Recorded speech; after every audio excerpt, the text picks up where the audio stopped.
Somewhere right now, someone is refreshing their phone, waiting for 3 dots to appear, waiting for a reply that already means less the longer it takes to come. And somewhere else, someone else is doing the opposite. They put the phone down. They go live their life.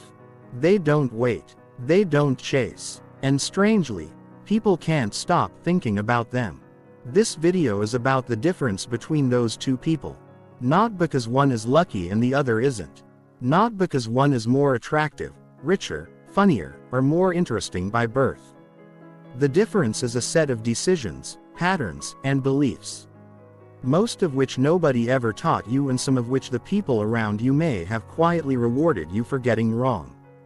By the end of this video, you're going to understand exactly why chasing repels the very people you want closest to you. Why the people who don't chase end up surrounded. And most importantly, how to become someone who doesn't need to chase anymore because you've become the kind of person others chase instead. Not through games, not through manipulation, through genuine structural change in how you see yourself and how you move through the world. Let's begin. Chapter 1. The Chase Instinct. There's a reason chasing feels so natural, even when it hurts you every single time. It's not weakness, it's wiring. Human beings are pattern-seeking creatures. And one of the oldest patterns baked into us is this: whatever seems hard to get must be valuable. And whatever pulls away must be worth pursuing. Think about it from an evolutionary lens for a second. For most of human history, resources were scarce. Food, shelter, allies, mates. If something was easy to get, it usually wasn't worth much because if it was valuable, someone else would have already taken it. So, our ancestors developed a mental shortcut. Scarcity equals value. Effort equals worth. And that shortcut, which once helped a hunter decide whether to keep chasing a fleeing animal instead of an easy one nearby, now runs quietly under nearly all of our modern relationships, whether we like it or not. Here's the problem. That instinct was built for animals and food, not for human beings with their own inner lives, insecurities, and needs. When you apply that ancient wiring to another person, especially a person who is pulling away emotionally, you don't get closer to something valuable. You get closer to someone who often isn't even sure what they want yet. But your brain doesn't know the difference.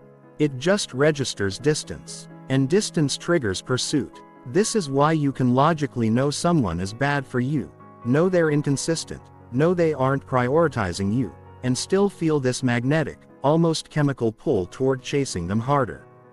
It's not that you're foolish. It's that a very old part of your brain is misapplying a very old rule to a very modern, very human situation. Now, here's where it gets more interesting. And more personal. That evolutionary wiring is only half the story. The other half is what happened to you growing up.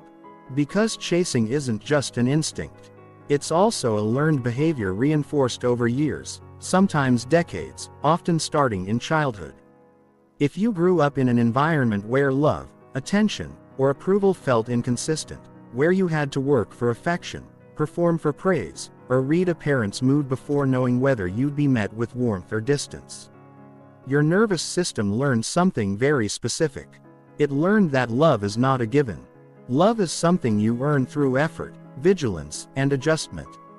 It learned that inconsistency is normal and that closeness requires chasing. So, as an adult, when you meet someone who is warm one day and distant the next, someone who gives just enough attention to keep you hooked, but not enough to make you feel secure, your nervous system doesn't read that as a red flag. It reads it as familiar. And familiar to the human brain often gets mistaken for love. This is one of the cruelest tricks the mind plays on us. We think we're chasing because we love someone so much. But often we're chasing because their unpredictability matches a pattern we know intimately. One we learned to survive a long time ago in a much smaller body.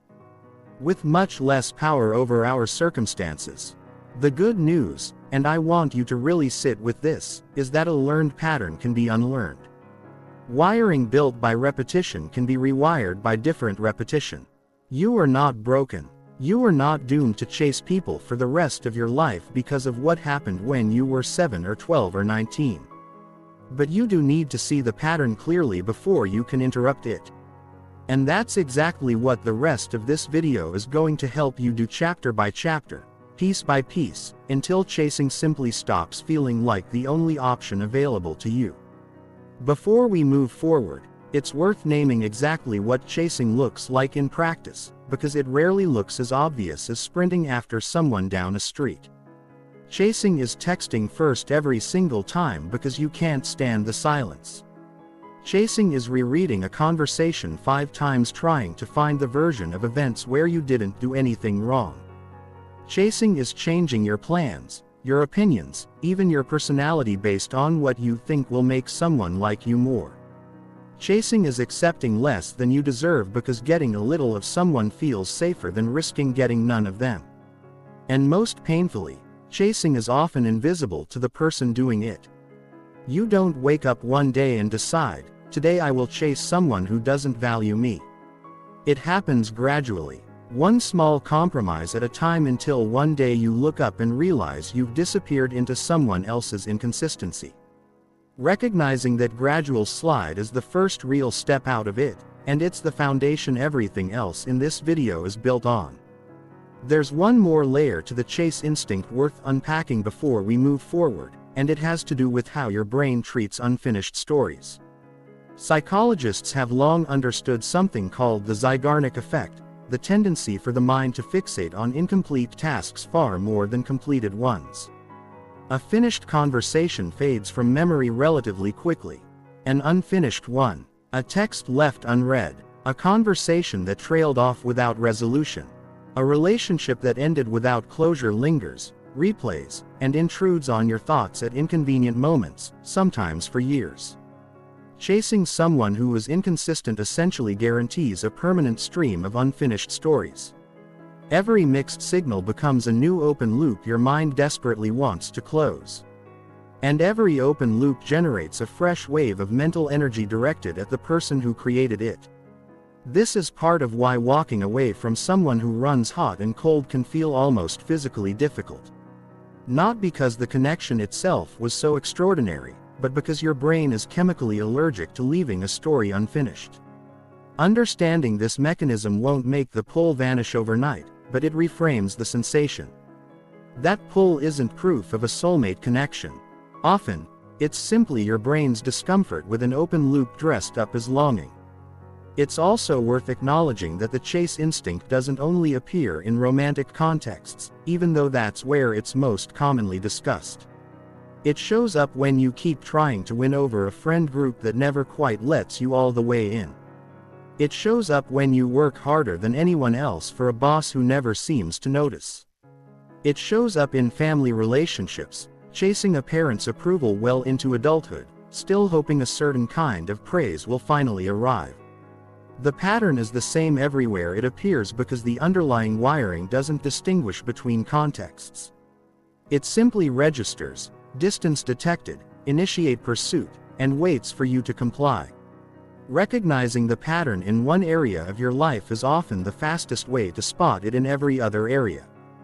Because once you know what chasing feels like in your body, the tight chest, the compulsive checking, the rehearsed conversations playing on a loop in your head, you start noticing it everywhere it's been. Quietly running the show. Chapter 2. The Scarcity Trap. Let's talk about why neediness in all its forms quietly destroys attraction even when nobody involved fully understands why it's happening. There's a concept in economics called scarcity value. Diamonds aren't inherently more useful than water, but water is abundant and diamonds are rare. So, diamonds carry a premium. Human attraction operates on a strangely similar principle, except the currency isn't rarity of the person. It's rarity of their attention, their time, their emotional availability. When you chase someone, you are often, without realizing it, broadcasting an enormous amount of information about your perceived scarcity, and none of it works in your favor. Here's what chasing actually communicates, whether you intended to or not. It says, I have nothing better to do than think about you. It says, my mood, my day, My sense of self depends on your response. It says, you hold more power in this dynamic than I do. And I've quietly accepted that. None of this is said out loud. Of course, nobody chasing someone announces, I am now prioritizing your validation over my own peace. But actions speak louder than intentions. And repeated pursuit, repeated availability, repeated willingness to bend, all of it adds up to a very clear, very unconscious message. And here's the uncomfortable truth about how humans are built. We don't consciously decide to devalue people who chase us. It happens automatically beneath awareness. The same way you don't consciously decide that a store discounting an item to 50% off makes it feel less premium. Your brain does that math for you before you even notice you're doing it. This is why so many people find themselves in a devastating loop. The more they give, the less they receive. The more available they make themselves, the less desired they become. It feels deeply unfair, and in some emotional sense it is because effort and love should be rewarded, not punished. But attraction doesn't run on fairness. It runs on psychology. And psychology has its own rules. Rules that were operating long before any of us were born and will keep operating long after we're gone. Once you understand these rules, you stop taking them personally and you start working with them instead of against them. There's a deeper layer here, too. One most people never examine. Chasing doesn't just lower your value in someone else's eyes. It changes how you see yourself while you're doing it. Every time you initiate contact that isn't reciprocated, every time you wait for a response that doesn't come, every time you shrink your needs to accommodate someone else's inconsistency, you are teaching your own nervous system something. You are teaching yourself that your needs come second. You are teaching yourself that your peace is negotiable. You are teaching yourself that you are the kind of person who accepts crumbs and calls it a meal. This internal erosion is in many ways far more damaging than whatever happens with the other person. Because relationships end, but the story you tell yourself about your own worth tends to follow you into every future relationship. Unless you consciously interrupt it. So what's the alternative? It's not coldness. It's not playing games, keeping score, or pretending not to care when you do. Manipulative detachment is just chasing wearing a disguise because it's still entirely organized around controlling someone else's perception of you. The real alternative, and this is the thread that will run through this entire video, is building a life so full, so genuinely engaging, so anchored in your own values and pursuits that you simply don't have the bandwidth to chase anyone. Not because you're suppressing the urge through willpower, but because your attention is legitimately joyfully elsewhere. That state isn't faked. It can't be faked convincingly for long because people can sense performed indifference from real fulfillment the same way they can tell a real smile from a forced one. The goal isn't to appear unbothered. The goal is to actually be someone whose sense of worth doesn't hinge on any single person's response. And that requires rebuilding your relationship with yourself before you can rebuild your relationships with anyone else. Consider for a moment the people in your own life who never seem to chase anyone and yet somehow always have people orbiting them. They're not colder than everyone else. They're not withholding on purpose. If you watch closely, what you'll usually find is that their attention is simply genuinely occupied elsewhere by a craft they're building, a goal they're chasing that has nothing to do with another person's validation, a community they're actively contributing to rather than passively hoping to be accepted by. Their fulfillment isn't a strategy they adopted to seem more attractive.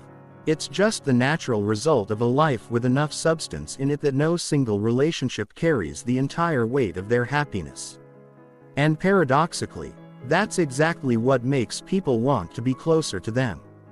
Nobody wants to be someone's entire world because that's an unbearable amount of pressure to carry. But almost everyone wants to be part of someone's full world, a meaningful piece of something rich rather than the sole occupant of something empty. When you have your own full world, whatever that means for you specifically, your relationships stop being pass-failed tests of your worth and start being what they were always supposed to be, additions to an already solid foundation, not replacements for one that was never built. There's a practical distinction worth drawing here, too. Between scarcity you manufacture, and scarcity, that's simply true.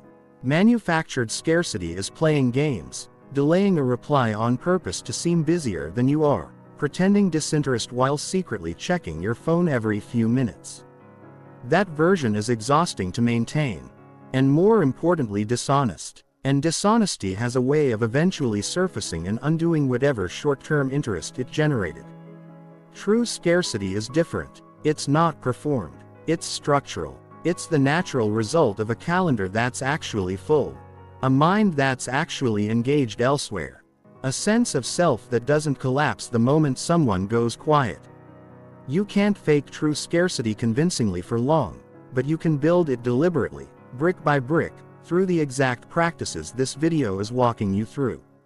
And once it's real, you'll never have to manage anyone's perception of your availability again because your availability will already be telling the truth. Chapter 3. The Approval Loop. If chasing is the behavior, seeking approval is very often the engine underneath it, quietly running in the background of almost every decision. The approval loop works like this.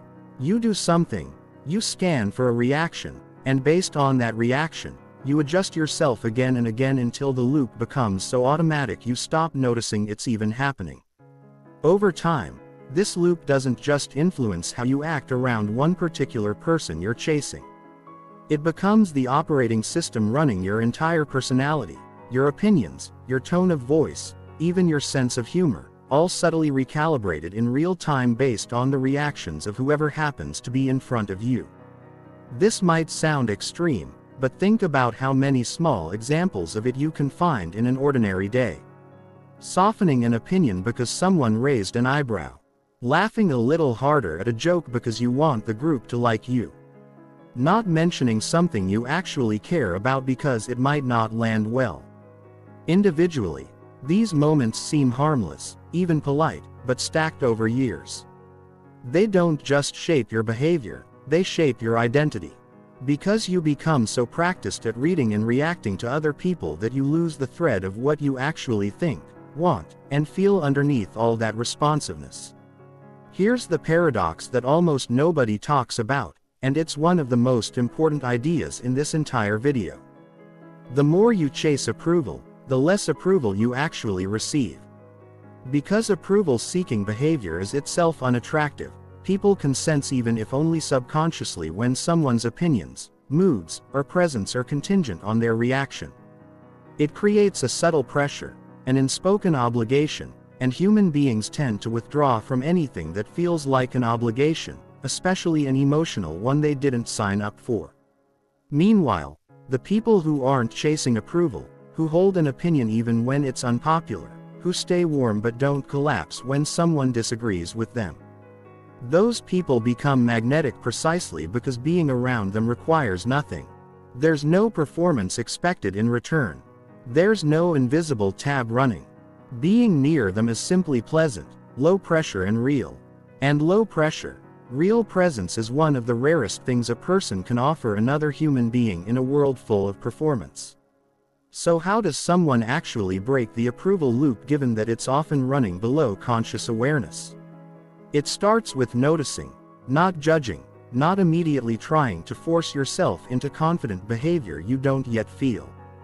Just noticing, catching the moment you're about to soften an opinion and asking quietly, am I doing this because I actually agree or because I'm scared of how it will land?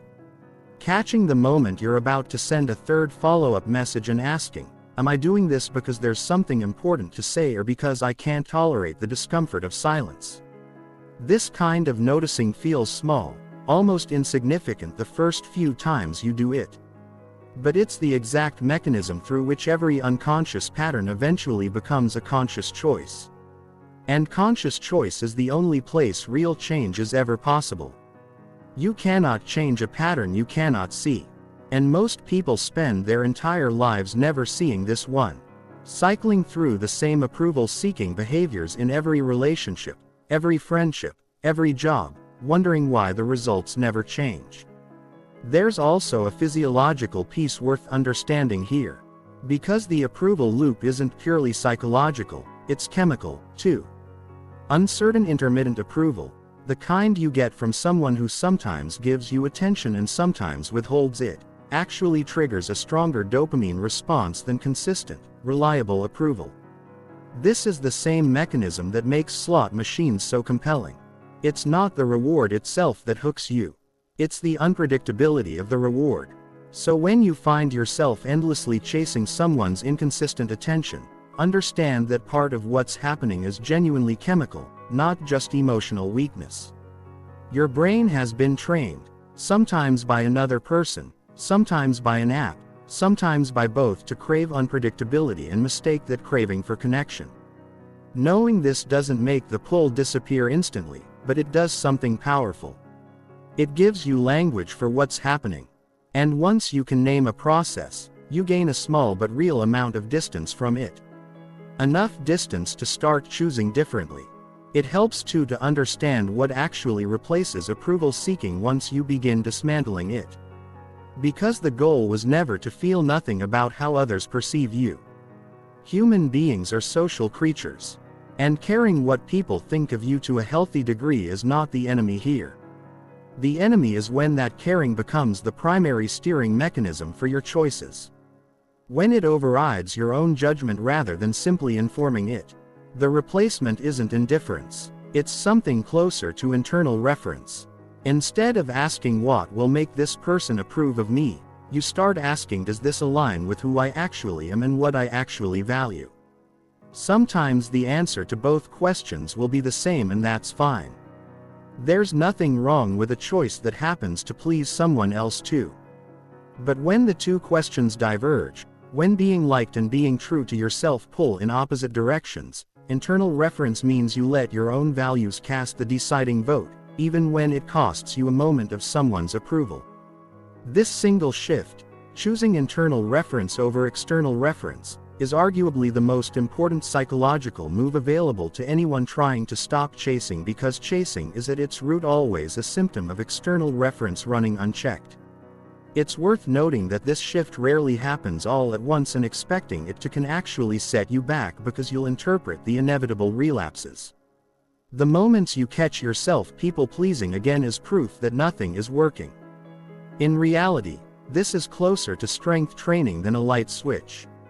Every time you notice the approval loop activating and choose, even imperfectly, to respond from your own values instead, you're doing a representative. Some days you'll do the representative cleanly. Other days, you'll notice it happening only after the fact, once you've already softened an opinion or sent that unnecessary follow-up message. That's not failure. That's still data. And data is still progress, because awareness after the fact eventually becomes awareness in the moment. And awareness in the moment eventually becomes awareness before the moment, until one day the old loop simply doesn't activate at all in situations where it once ran automatically. Chapter 4. Self-abandonment. There's a word for what happens when you consistently prioritize someone else's comfort, mood, or approval over your own needs. And it's a heavier word than most people expect. It's called self-abandonment. And it is, without exaggeration, one of the most quietly devastating patterns a person can fall into. Because unlike other forms of harm, it's entirely self-inflicted, often in the name of love. Self-abandonment doesn't announce itself. Nobody decides one morning to abandon themselves the way someone might decide to end a friendship. It happens through 1,000 tiny concessions, each one reasonable in isolation, until one day you look at your life and don't recognize the person living it. Think about what chasing someone actually requires of you moment to moment. It requires you to stay hyperattuned to their mood, which means your own mood becomes secondary, reactive, dependent. It requires you to interpret their silence, their tone, their delay in responding. Which means a huge portion of your mental energy gets rerouted away from your own goals, your own thoughts, your own life, and redirected toward managing a relationship dynamic you don't even control. It requires you to shrink, adjust, and accommodate, often without being asked to, because you've convinced yourself that shrinking is what will finally make you lovable enough to be chosen. And here is the devastating irony sitting at the center of all of it. The very act of shrinking yourself to become more lovable makes you less lovable. Because what people are actually drawn to, whether they can articulate it or not, is aliveness, opinions, preferences. A person who takes up space in their own life. Nobody falls in love with an echo. And chasing at its core slowly turns you into one. Self-abandonment also has a cost that extends far beyond any single relationship. And this is the part that deserves real attention. Every time you abandon your own needs to accommodate someone else's inconsistency, you send a message inward to yourself about what you're worth and what you'll tolerate. That message doesn't stay contained to one situation. It becomes a template. It teaches your nervous system that discomfort is the price of connection, that your preferences are negotiable, that peace is something you sacrifice rather than something you're entitled to. And once that template is set, it doesn't just show up in romantic relationships. It shows up at work when you say yes to tasks you have no room for. It shows up in friendships when you keep showing up for people who never reciprocate. It shows up in family dynamics. Sometimes the oldest and deepest version of the pattern where you learn self-abandonment before you even had language for what was happening to you. The path back from self-abandonment doesn't start with grand gestures. It starts with re-establishing a relationship with your own preferences. And this sounds almost embarrassingly simple, but it is genuinely where the work begins. It means noticing what you actually want to eat rather than automatically deferring to whoever you're with. It means noticing when you're tired and honoring that instead of pushing through to be agreeable. It means in conversation allowing yourself to disagree without immediately softening the disagreement into nothing. These are small, almost invisible acts of self-respect. And that's exactly why they matter so much. Self-respect isn't built in dramatic moments. It's built in 1,000 small decisions to stay loyal to yourself. The same way self-abandonment was built in 1,000 small decisions to abandon yourself. You can't undo years of one pattern with a single breakthrough. But you can absolutely begin reversing it with the very next choice in front of you, and then the one after that, and then the one after that, until loyalty to yourself becomes as automatic as abandonment once was. There's one more piece of this worth naming clearly because it's often the hardest to accept. Reclaiming yourself from self-abandonment will at times disappoint people who benefited from your old pattern. Someone who got used to you always being available, always agreeable, always chasing may not respond well when you stop. This is not proof that you're doing something wrong. In many cases, it's proof that the relationship was at least partly structured around your self-abandonment in the first place. Real relationships, healthy ones, don't collapse when you start honoring your own needs. They adjust. They grow. Sometimes they even deepen because the other person finally gets to interact with the real you instead of the accommodating shadow of you. But relationships that were only ever sustained by your constant chasing will struggle and sometimes end when the chasing stops. That's not a tragedy. That's information. And it's often the exact information you needed in order to see the relationship clearly for the first time. One practice that helps enormously in reversing self-abandonment is learning to sit with the discomfort of disappointing someone without immediately rushing to fix it. This is harder than it sounds because for many people who fell into chronic self-abandonment early in life, someone else's disappointment used to signal actual danger. The withdrawal of love, safety, or belonging. So, the instinct to smooth things over instantly, to apologize before you've even finished a sentence, to reverse a boundary the moment it's met with a frown isn't laziness or weakness. It's a nervous system doing exactly what it was trained to do a long time ago. Undoing that training means in small doses, letting someone be disappointed in you and surviving it. Letting a friend be a little annoyed you couldn't make it. Letting a partner sit with mild frustration instead of immediately caving to end the discomfort. Each time you tolerate that discomfort without abandoning your own position, you send a new signal to your nervous system. One that says disappointing someone else did not in fact end in disaster, and I am still safe, still whole, still worthy of care. Over time, That signal accumulates and the automatic urge to abandon yourself in order to manage someone else's emotions begins to quiet down. There's also a subtle but important distinction between self-abandonment and genuine flexibility.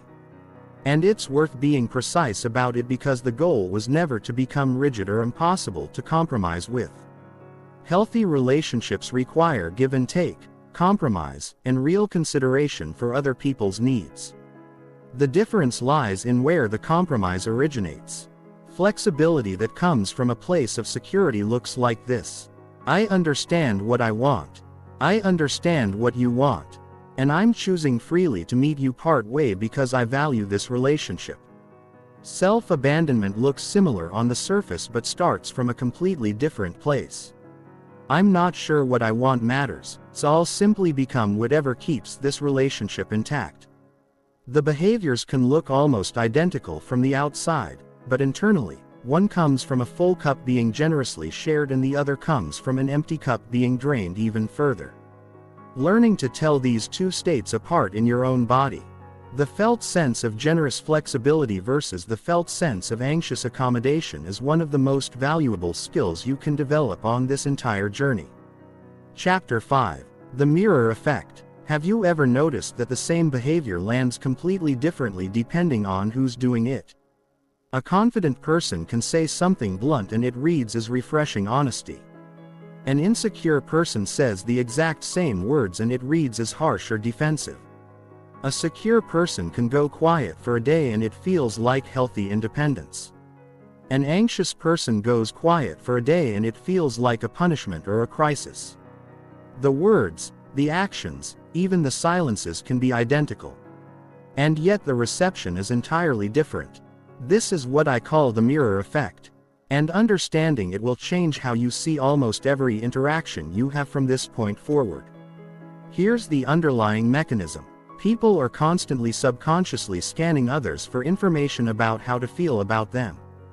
And one of the strongest signals they use is how that person seems to feel about themselves. This happens far below conscious thought. Nobody sits across from you analyzing your self-esteem like a spreadsheet. But humans are exceptionally good at picking up on subtle cues. Posture, tone, response time, how someone reacts to being challenged, how someone handles silence. And all of those cues get compiled instantly and automatically into an impression. And that impression becomes a kind of mirror.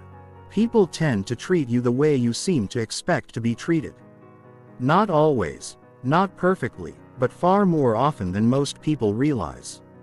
This explains something that confuses a lot of people about attraction and respect.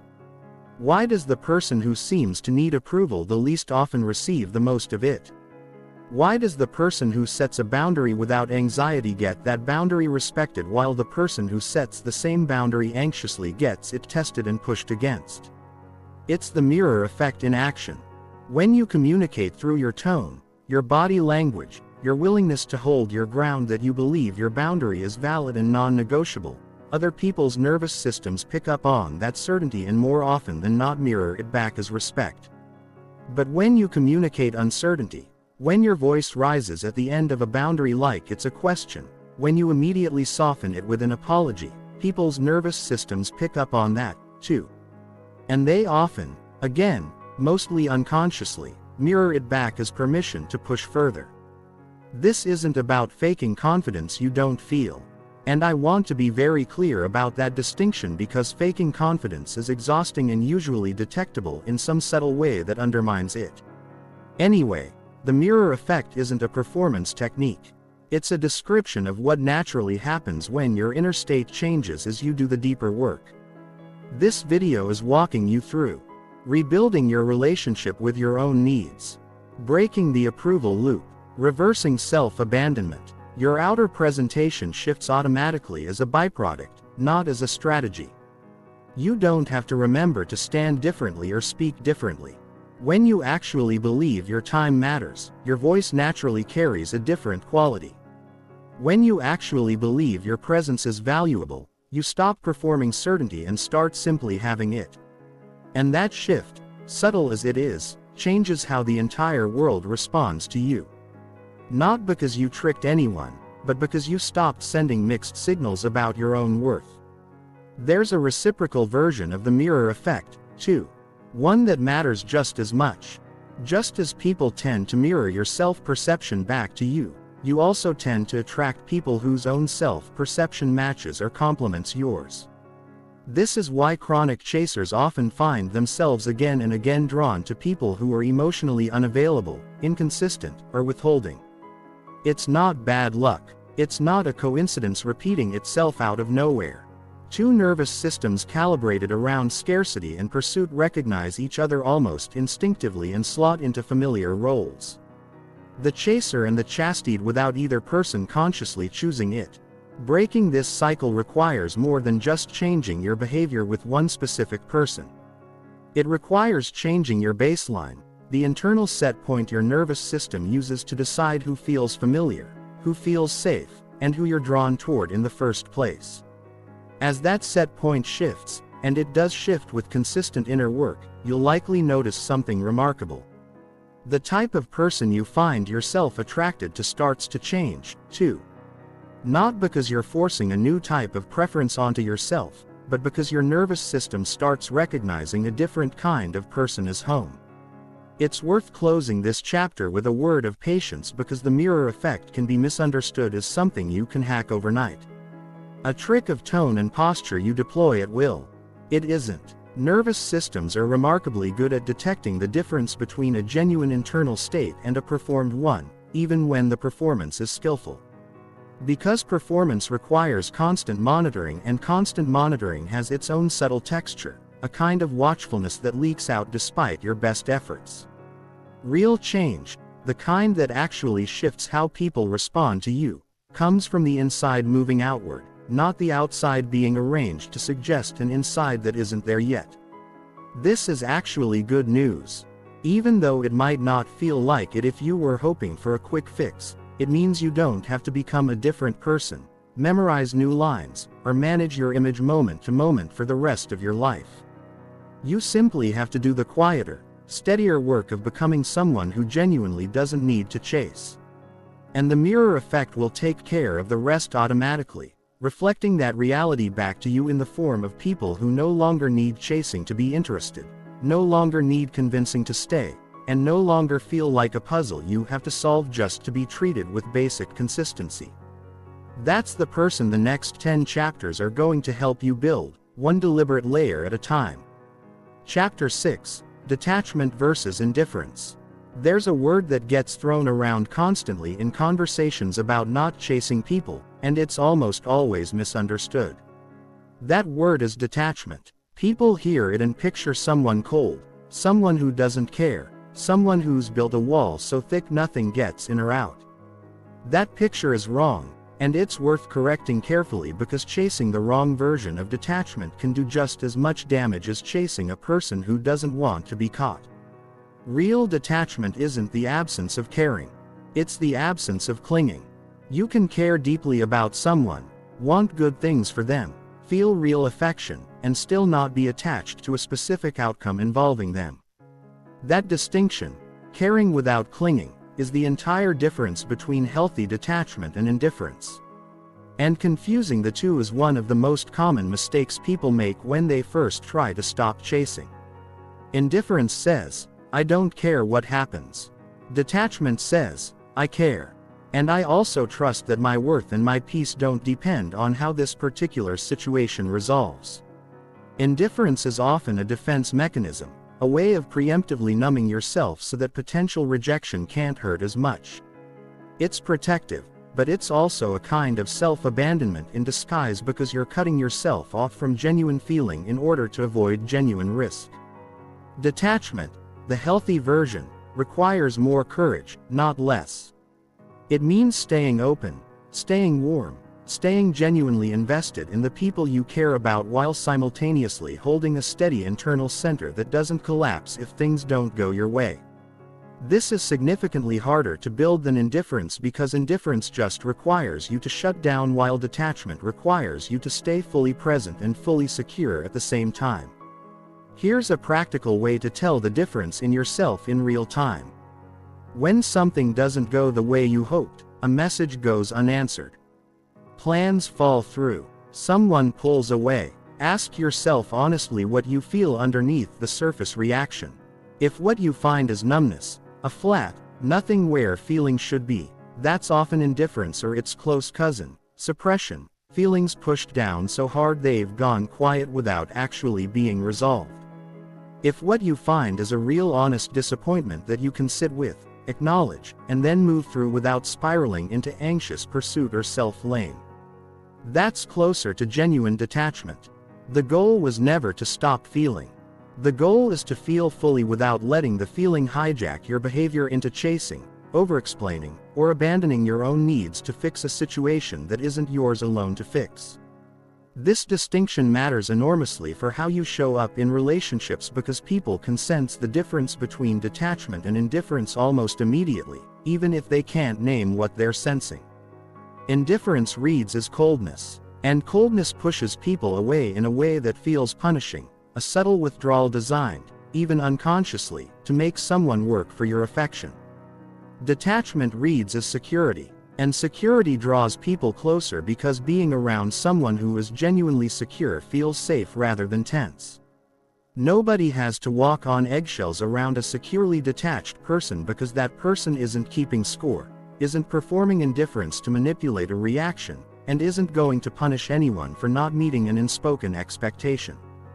They're simply present, warm, and unshaken. And that combination, warmth without neediness, is exceptionally rare, which is precisely why it's so magnetic wherever it appears. Building genuine detachment is less about learning a new skill and more about addressing the underlying fear that makes clinging feel necessary in the first place. Most chasing behavior is rooted in a quiet, often unexamined belief that says, if I don't hold on tightly, I will lose this. And losing this will be unbearable.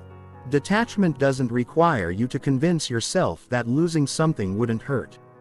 It requires you to build enough internal resourcing, enough sense of your own stability and worth that the word unbearable stops applying.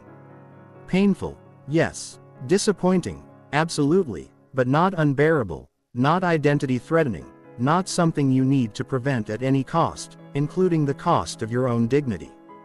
That internal resourcing is built exactly the way we've been discussing throughout this video. Through self-respect, through honoring your own preferences, through refusing to abandon yourself for the sake of someone else's comfort. Detachment isn't a technique you apply in the moment of temptation to chase. It's the natural output of everything else you're building underneath. There's a useful metaphor for understanding the difference between detachment and indifference, and it involves imagining your emotional well-being as a house rather than a single room. Indifference is like boarding up all the windows so nothing can get in, which also means nothing can get out. No warmth, no connection, no genuine intimacy. It feels safe in the short term, but it's also isolating. And isolation has its own long-term costs that are just as damaging as the pain it was designed to avoid. Detachment, by contrast, is like having a house with open windows and a strong foundation. Feeling can move freely in and out. Warmth can be exchanged. Connection can happen fully, but the structure itself doesn't sway or collapse based on any single gust of wind, any single disappointment, any single person's changing mood. The foundation is what makes the openness safe. Without a strong foundation, openness would be reckless, leaving you exposed to every emotional storm that passes through.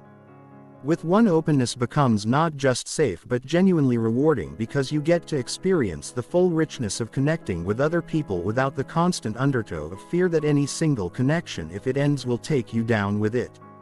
It's also worth addressing a common fear people have when they first start practicing detachment. The fear that becoming secure will somehow make them less loving, less devoted, less capable of the kind of intense feeling that makes relationships meaningful. This fear misunderstands what detachment actually removes. It doesn't remove depth of feeling. It removes the specific anxiety that gets tangled up with feeling when your sense of self is on the line. In practice, most people find the opposite of what they feared as they build genuine detachment. Their capacity to love, to be present, To invest fully in the people who matter to them actually increases because so much energy that used to be consumed by anxious monitoring and fear of loss becomes available for actual connection instead. Detachment doesn't make you love less. It makes you love from a place of choice and security rather than fear and scarcity. And love built on that foundation tends to be both calmer and somewhat counterintuitively considerably deeper than love built on anxious attachment ever could be. Chapter 7. Building an Identity Beyond Others. One of the quiet dangers of chasing someone, especially over a long period of time, is how completely it can consume your sense of self when most of your emotional energy is directed outward toward monitoring someone else's mood, interpreting their behavior, and adjusting your own actions in response. There's very little energy left over to invest in the actual project of becoming yourself. This is one of the most overlooked costs of chronic chasing. It doesn't just damage your relationships. It stalls your entire personal development. Because identity isn't something you're handed at birth and carry unchanged for the rest of your life. Identity is built actively through the accumulation of experiences, skills, values tested under pressure and interests pursued for their own sake. When all your attention is diverted towards someone else, that building process simply stops and you end up years later wondering why you feel like a stranger to yourself. This is why one of the most powerful things you can do if you want to stop chasing people has almost nothing to do with the person you're chasing at all. It's to deliberately, consistently invest in building an identity that exists entirely independent of anyone else's attention or approval. This means developing skills for the pure satisfaction of getting better at them, not to impress anyone. It means pursuing interests because they're genuinely interesting to you, not because they might make you seem more appealing to someone specific. It means cultivating friendships and communities that have nothing to do with romantic pursuit. Spaces where you're valued for exactly who you are, without performance, without chasing anyone's approval. Every one of these investments does something crucial. It gives you a self to return to. A self that exists whether or not any particular person is paying attention to you. A self that doesn't flicker in and out of existence depending on someone else's mood. There's a particular kind of confidence that only comes from this sort of investment. And it's different from the confidence people often try to fake through posture and tone alone. It's the quiet, unshakable confidence of someone who knows from direct experience that they can build things, get better at things, and create meaning in their life without needing anyone else's permission to do so. This kind of confidence doesn't announce itself loudly. It doesn't need to. It shows up in small, steady ways. In how you handle disappointment, in how you talk about your own interests without seeking validation for them, in how you're able to sit alone without reaching for your phone to fill the silence with someone else's attention. People are drawn to this kind of steadiness precisely because it's rare and because being around someone who has built a real identity beyond the need for external validation feels quite simply restful. There's nothing to manage, nothing to perform for, nothing fragile that requires careful handling. Building this kind of identity takes time, and it's worth being honest about that rather than promising some overnight transformation. It usually starts small, picking one thing, a skill, a hobby, a discipline, a body of knowledge, and committing to it not because it will make you more attractive to anyone, but because it genuinely interests you or because you sense it will make you proud of yourself. Over time, as you build competence in that area, something shifts internally. You start to have a sense of your own trajectory, your own momentum independent of any relationship's ups and downs. That trajectory becomes an anchor. When someone pulls away, when a relationship goes through a rough patch, when you're tempted to spiral into chasing behavior, that anchor gives you something to hold on to that isn't dependent on the outcome of that particular situation. You're not just a person waiting to find out if you're wanted.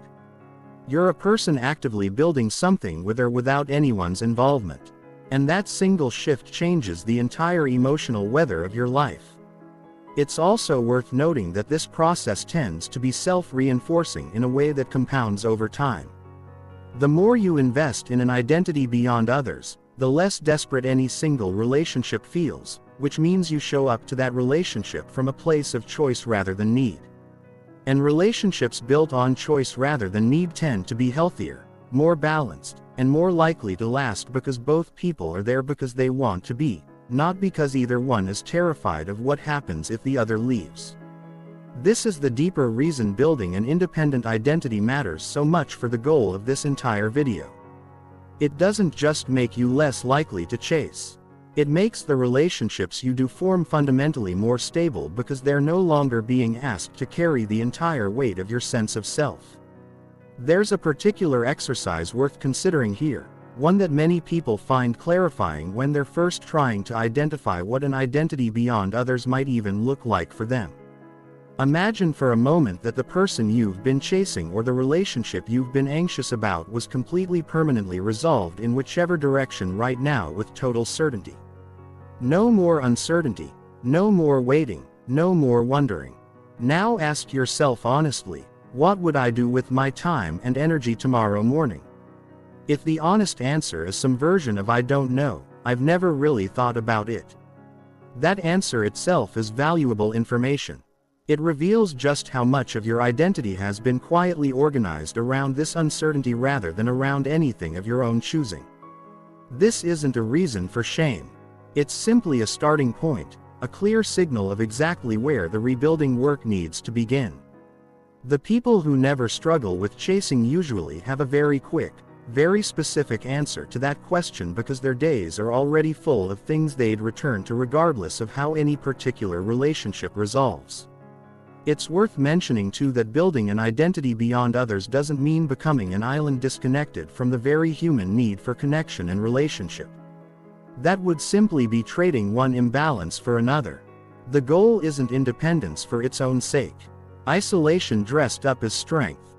The goal is interdependence built on a solid individual foundation. The ability to fully show up in relationships precisely because you're not relying on them to complete you or define you. Paradoxically, the more solid your independent identity becomes, the more capable you actually become of real intimacy. Because intimacy requires two whole people meeting each other, not one person disappearing into the other in hopes of finally being enough. A relationship between two people who each have a full independent identity tends to feel expansive, each person adding to the other's life rather than either one being consumed by it. That's the kind of relationship building an identity beyond others actually makes possible. Not less connection, but a fundamentally healthier and more sustainable version of it. Chapter 8. The Power of Presence. If there's one quality that separates magnetic people from everyone else, it isn't charm. It isn't good looks, and it isn't even confidence in the way most people define it. It's presence. The ability to be fully genuinely engaged in the moment you're actually in rather than half present while some other part of your mind is anxiously rehearsing the next message, replaying the last conversation, or worrying about how you're being perceived. Presence is rare precisely because it's difficult. Most people most of the time are only partially in the room they're standing in. Their bodies are there, but a significant portion of their attention is elsewhere, on a phone, on a worry, on a story about the past or a fear about the future.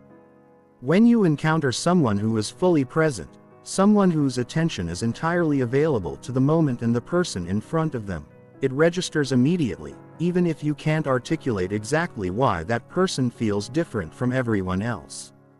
Presence and chasing are in a very real sense mutually exclusive states. Chasing requires a huge amount of mental bandwidth directed towards someone who isn't currently in front of you, replaying conversations, drafting messages, wondering what they're doing, monitoring your phone for a response. All of that bandwidth is by definition unavailable for actually being present with whoever or whatever is happening right now. This means chronic chases, even when they're physically present with other people, friends, family, colleagues, are often only partially there because a significant portion of their attention is perpetually reserved for the person they're chasing. Ironically, this means chasing doesn't just damage the relationship with the person being chased. It quietly degrades every other relationship in your life, too.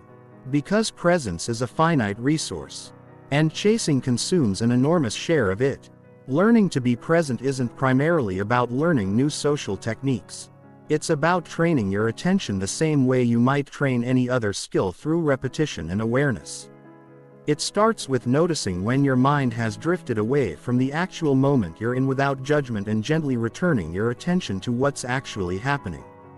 The conversation in front of you, the meal you're eating, the walk you're taking. This sounds almost too simple to matter, but the compounding effect of consistently practicing this kind of attentional return is significant. Over time, your baseline capacity to stay present increases, which means you spend less of your life anxiously rehearsing imagined futures and more of your life actually inhabiting the one you're living. And people feel this shift in you immediately, because full presence is one of the rarest gifts you can offer another person in a world saturated with distraction. There's also a deeper reason presence is so magnetic. One that goes beyond simple attentiveness. When you're genuinely present with someone, you're not performing. You're not managing how you're coming across. You're not 3 steps ahead calculating your next move to keep their interest. You're simply there, responding authentically to what's actually happening between you. This authenticity is almost impossible to fake convincingly. And it's exactly what people are starving for in a world where so much interaction has become performative, curated, and strategic. Being with someone who is genuinely present feels like relief, like finally being seen rather than being managed. That feeling of relief is a huge part of what draws people back to certain individuals again and again. Not because those individuals tried harder to be liked, but because they offered something increasingly rare. The simple experience of being fully met by another person without agenda, without performance, without an undercurrent of anxious calculation running beneath the surface of the interaction. Presence also has a direct practical effect on how conversations themselves unfold. And it's worth understanding this concretely rather than only abstractly. When you're fully present, you actually listen, not for a gap in which to insert your next point. Not for evidence to support a story you've already decided about the situation, but genuinely with curiosity about what the other person is actually saying. This kind of listening is rare enough that people notice it almost immediately, and it changes the entire texture of a conversation. People open up more, share more honestly, relax more visibly when they sense they're actually being heard rather than merely being waited on. Chasing, by contrast, tends to produce a very different kind of listening. One filtered constantly through the question, what does this mean for whether they like me? Which distorts almost everything you hear into evidence for or against your own anxious hypothesis. Presence removes that filter, and removing it doesn't just make you more pleasant to be around. It makes you genuinely more perceptive, because you're finally receiving information about the other person instead of just receiving information about your own fear. If you want a practical starting point for building presence, it helps to begin with the smallest, most repeatable unit possible. A single conversation, a single meal, a single walk chosen deliberately, during which you commit to noticing every time your attention drifts and gently bringing it back without judgment or frustration at yourself for drifting in the first place. Drifting is normal, expected, and not a sign of failure. It's simply what untrained attention does. The skill isn't never drifting. The skill is noticing the drift and returning over and over patiently. The same way you'd guide a wandering dog back to a path without scolding it for wandering. Over weeks and months of this small repeated practice, something genuinely changes in how available you are to your own life, and by extension to everyone in it. That availability, more than any specific line or technique, is what people mean when they describe someone as magnetic. Because what they're really responding to is the rare experience of being fully uncomplicatedly seen. Chapter 9. Boundaries as Self-Respect. Boundaries are one of the most misunderstood concepts in modern conversations about relationships. Often reduced to a list of rules you impose on other people. That's not what a boundary actually is. And this misunderstanding causes a lot of unnecessary conflict and confusion. A boundary isn't a demand you place on someone else's behavior.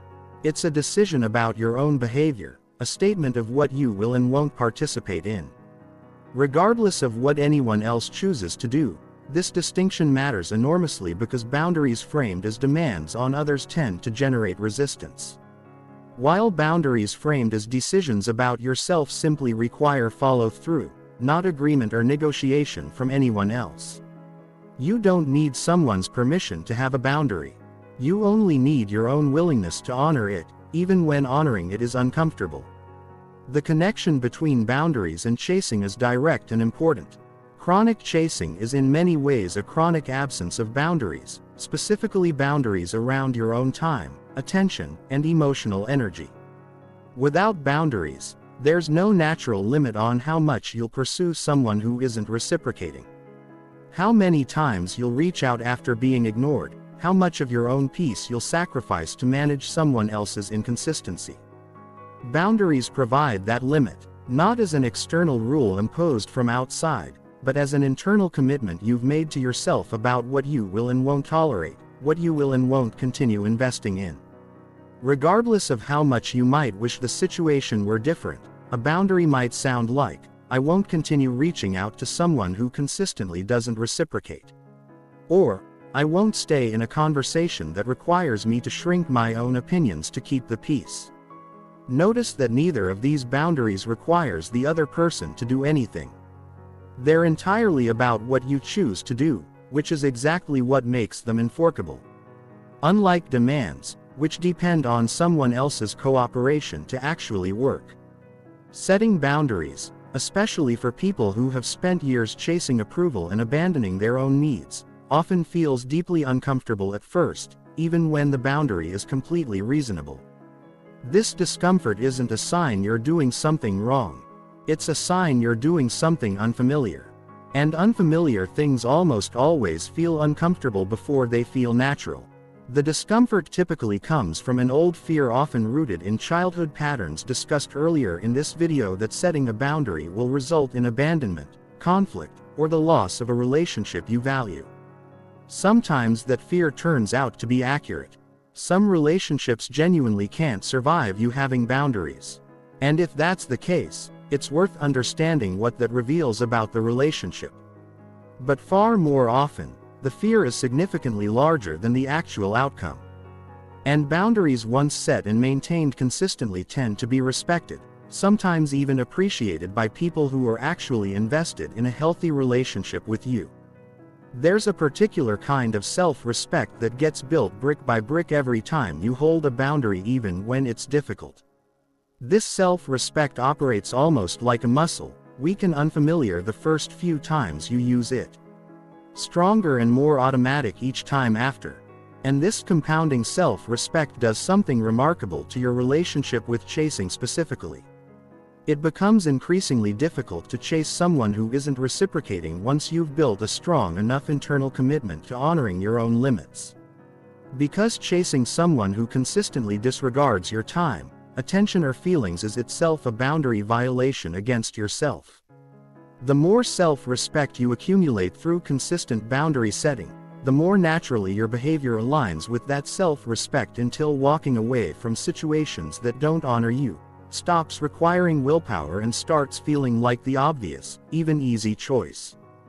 The same way it would feel obvious to remove your hand from something hot rather than deliberating about whether to endure the burn. It's worth addressing a fear that often surfaces around boundaries, particularly for people who grew up believing that having needs at all was somehow a burden on others.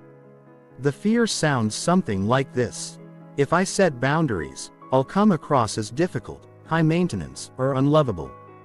This fear deserves to be examined honestly rather than dismissed. It's true that some people will respond negatively to your boundaries, especially people who benefited, consciously or not, from your previous lack of them. But it's worth separating out an important distinction: the discomfort of a boundary being tested from the discomfort of a boundary being wrong. A boundary being tested is simply someone adjusting to a new dynamic. And that adjustment period, uncomfortable as it may be, is normal and usually temporary. A boundary being wrong would mean the limit itself was unreasonable, punitive, or disconnected from your actual needs. Most people, when they examine their fear closely, discover their boundaries were never actually unreasonable. They were simply unfamiliar both to the people receiving them and often to the person setting them for the first time in their life. There's also an important skill embedded in boundary setting that's worth naming explicitly. The skill of stating a limit without over-explaining or over-apologizing for it. Many people when first learning to set boundaries feel compelled to justify them extensively as though a boundary needs to be defended like a court case rather than simply stated like a fact about themselves. This over-explaining often comes from the same approval-seeking pattern discussed earlier in this video. An unconscious hope that enough justification will make the boundary more palatable, more acceptable, less likely to trigger disappointment in the other person. But boundaries stated simply without excessive justification tend to land with far more authority and are somewhat counterintuitively far more likely to be respected. Compare, "I can't make it tonight. I need some time to rest," with a 5-sentence explanation covering every possible objection someone might raise. The first version communicates quiet confidence. The second version, however well-intentioned, communicates an underlying need for permission that undermines the very boundary it's trying to establish. Learning to state a limit and then simply let it stand without rushing to fill every silence that follows with further justification is one of the more advanced skills this entire practice builds toward, and it becomes remarkably natural once the underlying self-respect it depends on has been genuinely established. Chapter 10. The Art of Letting Go. There's a specific kind of grief that comes from letting go of chasing someone, and it deserves to be named honestly rather than glossed over with easy affirmations. Even when you know intellectually that chasing someone isn't serving you, even when every piece of guidance in this video makes logical sense, letting go still involves real loss. And real loss deserves real grief. You're not just losing a person or the possibility of that person. You're losing an entire imagined future you'd built around them. The version of your life where things worked out, where the inconsistency resolved into something stable, where all the effort you invested finally paid off. Letting go means grieving that imagined future alongside the actual present situation. And pretending this grief isn't real or trying to bypass it with forced positivity usually just delays the process rather than accelerating it. Letting go is not the same as suppressing your feelings about someone. And it's not the same as pretending you don't care. Genuine letting go actually requires the opposite. A willingness to feel the full weight of what you're releasing without either drowning in it or rushing past it. This is uncomfortable territory for many people, especially those who learned early on that big feelings were inconvenient, unwelcome, or too much for the people around them to handle. But feelings that aren't processed don't disappear. They just relocate, often resurfacing later as anxiety, as a pattern repeated in the next relationship, as a low hum of unresolved longing that colors everything else in your life. Letting go done properly means actually moving through the feeling rather than around it. Giving yourself permission to be sad, angry, disappointed, or all three at once without rushing to fix the feeling or perform being okay before you actually are. Practically speaking, letting go often benefits from ritual, some deliberate act that marks the transition from holding on to releasing. Because human beings tend to need concrete markers for internal shifts that would otherwise feel abstract and difficult to locate. This might mean writing a letter you never send, articulating everything you wish you could say and then closing that chapter on paper rather than in another anxious message. It might mean physically removing reminders, photos, old messages, anything that keeps the door open to reaching out during a moment of weakness. It might mean simply deciding consciously and deliberately on a specific day that today marks the beginning of building your life without this person occupying the center of it. None of these rituals magically erase the feelings involved, but they do something important. They give your mind and body a clear signal that a decision has been made, which makes it significantly easier to redirect your energy going forward rather than remaining suspended in an ambiguous, unresolved, in-between state that keeps the door to chasing perpetually cracked open. It's worth saying clearly that letting go doesn't mean the person you're releasing was worthless or that the time you spent chasing them was entirely wasted. Sometimes the most valuable relationships in our lives are the ones that teach us, often painfully, exactly what we no longer want to accept, exactly what our patterns look like when left unchecked, exactly what we need to build in ourselves before we're ready for something healthier. Viewing a difficult chase through this lens, not as proof of your unworthiness, but as information that clarified what you actually need, transforms the experience from pure loss into something that also contains genuine value. This reframe doesn't erase the pain, and it shouldn't be rushed into as a way of avoiding the grief discussed earlier. But once the grief has been genuinely felt, this perspective becomes an important part of integration, allowing you to walk away not just relieved but genuinely wiser, carrying forward exactly the kind of self-knowledge that makes the next chapter of your life and the next relationship you build fundamentally different from the ones that came before. There's one final piece of letting go worth addressing because it often catches people off guard even after they thought they'd fully released a person or a situation. Letting go isn't always a single clean event. For most people, it happens in waves, a period of feeling genuinely free followed unexpectedly by a fresh wave of longing triggered by something small. A song, a place, an anniversary you didn't consciously remember, but your body somehow did. This can feel discouraging, even like proof that the letting go didn't actually work, that all the progress has somehow evaporated overnight. It hasn't. Grief and release rarely move in a straight line, and the presence of a wave doesn't erase the ground you've already covered. What tends to change wave after wave isn't whether the feeling returns, but how long it lingers and how much power it holds over your behavior when it does. Early on, a wave might pull you all the way back into old chasing patterns. A message you shouldn't send, a profile you shouldn't check. Later, the same wave might simply wash through you for an afternoon and recede on its own without derailing anything you've built. Measuring your progress by the absence of feeling sets you up for discouragement. Measuring it instead by your growing ability to feel fully and still choose your own well-being gives you a far more accurate and far more forgiving picture of how healing actually works. It also helps in the long run to understand what letting go is actually making room for, because the goal was never simply subtraction. The removal of someone from your life and the resulting emptiness that follows. The deeper purpose of letting go is addition. Creating enough internal space that something new, a different kind of relationship, a different kind of connection with yourself, a different quality of presence in your daily life actually has room to exist. Chasing occupies enormous space mentally, emotionally, sometimes even physically in how you structure your time. When that space opens up, it doesn't stay empty for long. Not if you're actively investing in the identity, the presence, and the self-respect this video has been building chapter by chapter. What tends to fill that space instead is a version of your life that finally has room for people who show up consistently. Opportunities you were too preoccupied to notice before. And perhaps most importantly, a relationship with yourself that no longer depends on anyone else's inconsistency to define its terms. That's the real destination of everything discussed so far. Not simply the absence of chasing, but the presence of a life so genuinely full that chasing anyone ever again starts to feel quite naturally unnecessary.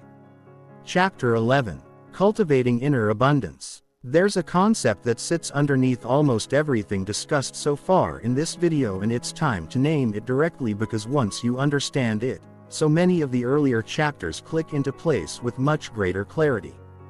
That concept is abundance, not in the financial sense, but in the psychological sense. The deep internal sense of having enough, being enough, and not needing any single person, opportunity, or outcome to complete you. Abundance is the opposite of the scarcity mindset discussed earlier in this video, and it's the foundation from which every other quality we've explored. Detachment, presence, boundaries, and independent identity actually becomes possible without inner abundance. All of those practices become techniques you're forcing yourself through, exhausting to maintain and easily abandoned under pressure. With inner abundance, they become natural expressions of who you already are, requiring far less effort to sustain because they're no longer fighting against an underlying belief that you don't have enough, aren't enough, or need this particular person to fill a void that nothing else can reach. It's worth being precise about what inner abundance actually is, because it's often confused with either arrogance or naive positivity. And it's neither. Abundance isn't believing you're better than everyone else. And it isn't pretending that loss, rejection, or disappointment don't hurt. Abundance is the quiet, grounded belief that your worth isn't determined by any single outcome. That opportunities for connection, love, and meaning are not as scarce as fear tends to suggest. And that even if one particular door closes, you have both the internal resources and the external life to eventually find or build another one. This belief isn't naive optimism. It's built through evidence, through the accumulated experience of surviving disappointment before, of building things from nothing before, of discovering again and again that your life continued and even flourished after losses that once felt unsurvivable. Abundance is earned through lived experience, not manufactured through positive thinking alone. Scarcity thinking, by contrast, operates from a very different core belief. The belief that opportunities, especially opportunities for love and connection, are rare, fragile, and easily lost forever if you don't hold on to them tightly enough. This belief creates enormous pressure around every interaction, every relationship, every potential connection. Because if you genuinely believe this specific person or opportunity might be your only chance, chasing starts to feel not just tempting, but rational, even necessary. Understanding this helps explain why chasing behavior often intensifies during periods of isolation, low self-esteem, or major life transitions, moments when scarcity thinking naturally spikes because your broader sense of options and resources feels genuinely diminished. This is important because it means building inner abundance isn't purely a mental exercise. It's also a practical one. Actively working to expand the actual richness of your life, your friendships, your interests, your sense of community, so that the emotional math genuinely shifts so that no single relationship carries the impossible weight of being your only source of connection or meaning. There's a specific practice worth adopting if you want to deliberately cultivate more abundance in how you experience your life and relationships. And it involves regularly consciously noticing what's already working, already present, already good, rather than allowing your attention to default entirely towards what's missing or uncertain. This isn't about forced gratitude or ignoring real problems. It's about correcting a natural cognitive bias. The brain's tendency to fixate disproportionately on threats, gaps, and uncertainties at the expense of noticing stability, connection, and sufficiency that's already present. Deliberately directing attention toward what's already abundant in your life. The friendships that are steady, the skills you've already built, the resilience you've already demonstrated by surviving every difficult chapter that came before this one gradually retrains your baseline perception away from scarcity and toward a more accurate, more abundant picture of your actual circumstances.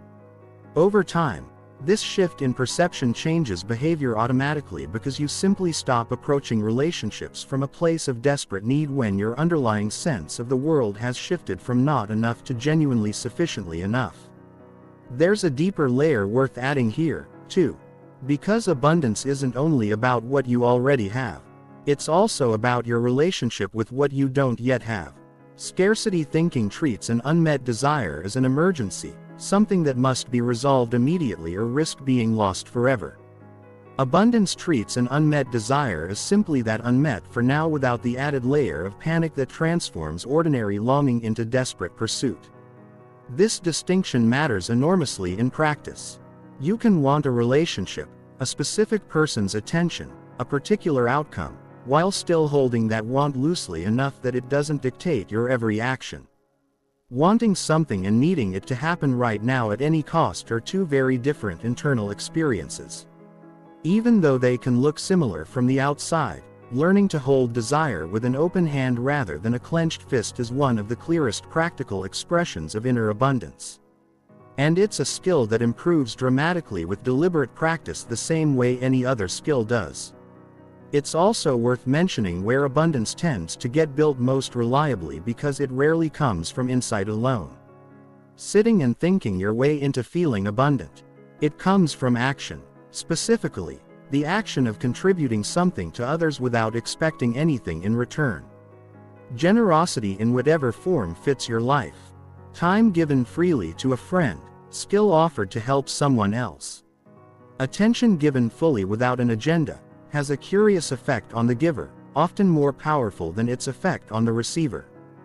Giving from a place of genuine choice rather than obligation or hope of reciprocation reinforces the internal experience of having enough to spare, which is at its core exactly what abundance means.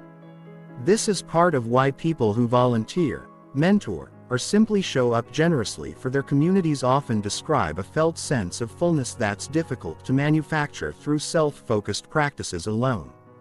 Abundance, it turns out, isn't just something you cultivate for yourself in isolation. It's something that grows precisely because you allow some of it to flow outward toward other people without keeping score of what comes back.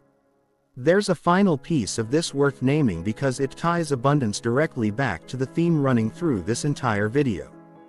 Scarcity thinking convinces you that if you don't secure this specific person, this specific outcome, this specific opportunity, you'll be left with nothing. Abundance offers a radically different and far more accurate picture of reality. There are more people capable of genuine connection with you than you can currently imagine. There are more opportunities ahead than the ones currently visible from where you're standing right now in this particular moment with your current limited vantage point. This isn't blind optimism, it's simply an honest correction to the tunnel vision that fear tends to produce. Once you genuinely internalize this wider view, even one person, one relationship, one outcome stops carrying the crushing, disproportionate weight it once did. And from that lighter, more spacious place, you naturally stop chasing. Not because you're forcing yourself to stop, but because the desperate urgency that fueled the chasing in the first place has genuinely finally begun to dissolve. Chapter 12. Becoming genuinely interesting. Let's address something directly that a lot of advice in this space tends to dance around. Part of becoming someone people naturally want to be around does involve becoming more interesting. And there's nothing shallow or manipulative about acknowledging that plainly. Interest isn't manufactured through tricks or performance. It's built through genuine engagement with life, curiosity, depth, and experience. And people are drawn to that kind of aliveness for entirely legitimate reasons. Being genuinely interesting isn't about accumulating impressive achievements to list off in conversation. It's about having an active inner life.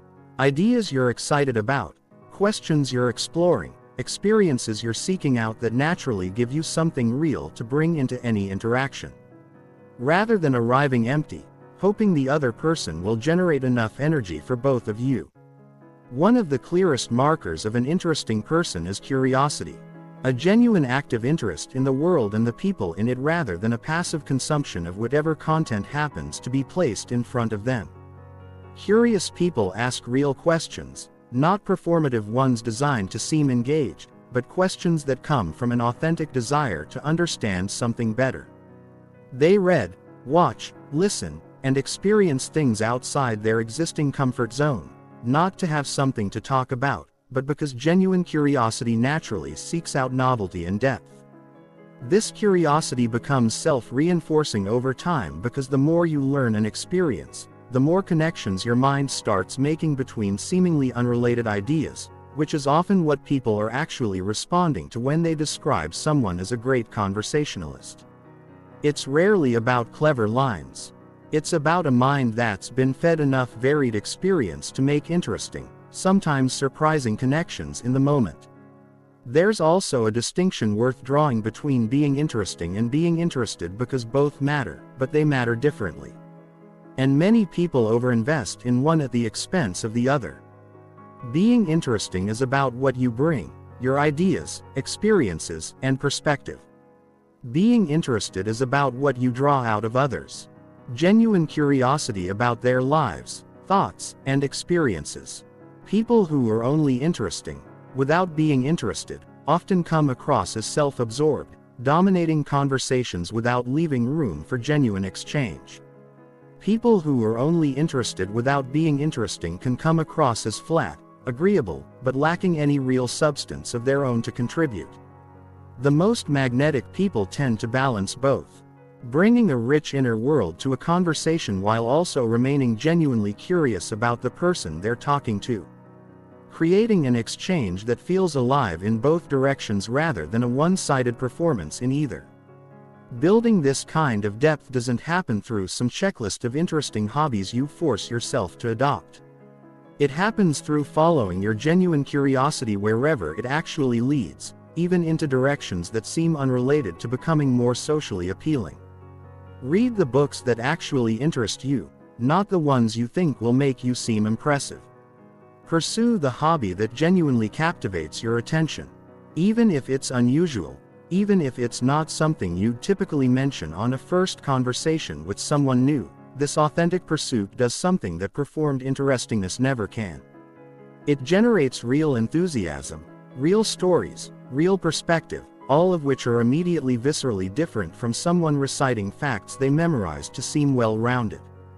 People can tell the difference between genuine passion and performed knowledge almost instantly. And genuine passion, even about something niche or unusual, is far more magnetic than broad but shallow familiarity with whatever topics seem generically impressive.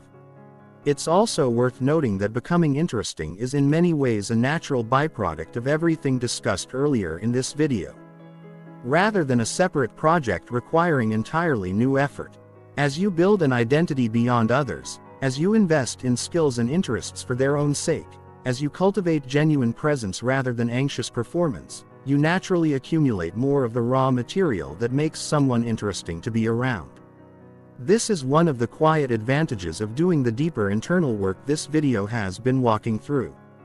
You're not just becoming less likely to chase people. You're simultaneously, almost as a side effect, becoming the kind of person other people find themselves drawn toward.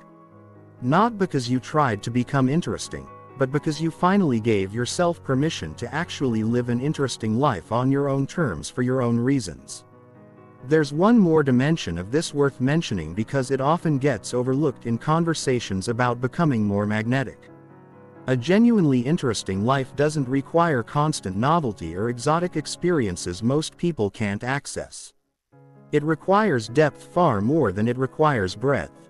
Someone who has spent years going deep into a single craft, a single subject, a single discipline often becomes far more compelling to talk to than someone who has skimmed the surface of 100 different interests without ever staying long enough to develop real insight into any of them. Depth generates stories, perspective, and a kind of hard-won wisdom that surface-level familiarity simply can't replicate if you're looking for a place to start building this kind of depth. Resist the urge to spread yourself thin across many interests at once and instead consider what you might already be curious enough about to go deeper into, even slowly, even imperfectly, over the months and years ahead. It's also worth addressing the role of novelty itself. Because while depth matters more than breadth in the long run, new experiences still play a real role in becoming a more interesting, more alive version of yourself. This doesn't require exotic travel or expensive pursuits. It can be as simple as trying a restaurant serving food you've never eaten before, taking a different route on a walk you take every day, striking up a conversation with someone whose life looks nothing like yours. What matters isn't the scale of the novelty. It's the willingness to interrupt autopilot, the default mode most people spend the majority of their lives operating in, moving through familiar routines without really noticing them anymore. Interrupting autopilot, even in small ways, keeps your mind active, curious, and engaged with the present moment, which feeds directly back into the presence discussed earlier in this video. A life full of small deliberate interruptions to routine tends to generate a person who has something fresh to bring to a conversation. Not because they're trying to impress anyone, but because they're genuinely engaging with more of what their life actually has to offer. Chapter 13. The language of confidence. The words you use, the way you phrase requests, the way you respond to being told no. All of it communicates far more about your underlying beliefs than most people realize. Language isn't just a vehicle for information. It's a constant ongoing signal about your relationship with yourself. And learning to notice the subtle patterns in your own speech can reveal chasing behavior long before it shows up in more obvious ways like repeated messages or anxious follow-ups. This chapter is about becoming aware of that signal and gradually shifting it, not through scripted lines or manipulative techniques, but through language that authentically reflects the inner shifts the rest of this video has been building toward. Consider the difference between a request phrased as, "Sorry to bother you, but would it maybe be okay if we hung out sometime?" versus "I'd love to grab coffee this week. Are you free Thursday?" The information being communicated is nearly identical. An interest in spending time together, but the underlying message about the speaker's relationship with their own needs is completely different. The first version apologizes for existing, hedges the request into near invisibility, and essentially asks permission to have a preference at all. The second version states a genuine interest clearly and offers a concrete next step without apology, without hedging, without treating a simple reasonable request as an imposition that requires forgiveness in advance. Neither version guarantees a particular response, but the second version communicates something the first doesn't. A baseline belief that having preferences and expressing them clearly is simply normal, not something requiring justification or apology. This pattern shows up constantly in the language of people who chase, often without them realizing it. Excessive qualifiers, just maybe. Sorry, kind of. I don't know if this makes sense, but all of these small linguistic hedges accumulate into an overall tone of uncertainty about whether you have the right to take up space in the conversation at all. Removing these qualifiers isn't about becoming blunt or aggressive. It's about learning to state things plainly, trusting that a clear statement doesn't require armor around it to be acceptable. This is a skill, and like any skill, it improves with deliberate practice. It can help to actually notice in real conversations or even in your own texts before you send them how many unnecessary qualifiers you're including, and experimenting with removing them one at a time to see how the message reads and feels without the hedging attached. Tone matters just as much as word choice, particularly around how you communicate when things don't go your way. Someone chasing tends to respond to disappointment, a canceled plan, an unanswered message, a change of heart with language that either escalates into visible anxiety or collapses into excessive accommodation. Over-apologizing, immediately offering alternatives, working overtime to smooth over a situation that didn't actually require smoothing over. Someone operating from a secure, non-chasing place tends to respond far more simply, acknowledging the situation without excessive emotional investment in fixing or explaining it.